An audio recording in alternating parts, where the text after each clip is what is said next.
હોળી અને ધૂળેટીમાં શું કરીએ એવું એક વાક્ય બોલો. બોલો બેટા. હોળી બાળવાની કહેવાય, પ્રગટાવાની કહેવાય. હોળીમાં ચોનાની દાળની પૂજા કરવાની. Very good. હોળીમાં નવા કપડાં પહેરવાના. સરસ.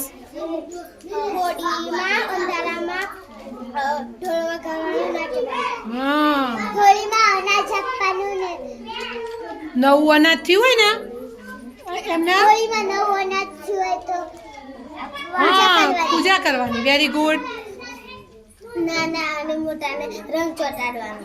રંગ છાંટવાનો. પછી જીનું હોળીમાં હોળી પ્રગટાવવાની અને ગોળ ગોળ ફરવાનું અને પાણી રેડવાનું. ચલો જીનું અને કૃષ્ણા બંને ભેગા થઈને એક લીટી બોલો બેટા. કયું ગીત ગાવશો રાત્રે? હોળી ધૂળેટીનો મેળો ભરાયો.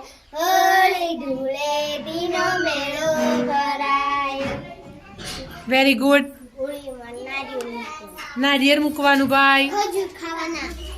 સરસ. બોલો શું કરો તમે હોળીમાં? તે હોળી જોઈ બેટા? શું થાય હોળીમાં? તું દર્શન કરવા જાય છે? દર્શન કરવા જજે. હા નવા નવા કપડાં પહેરવાના. હા. ધૂળ લગાવવાની. શું કરવાનું? ધૂળેટી લગાવવાની. ધૂળેટી લગાવવાની. બોલો તું શું કરત બેટા? પિચકારી લઈને રંગ નાખવાનું. પિચકારી લઈને રંગ છાંટવાનો. પછી નવા નવા કપડાં. ભાઈ બહેનને કલર લગાવવાનો.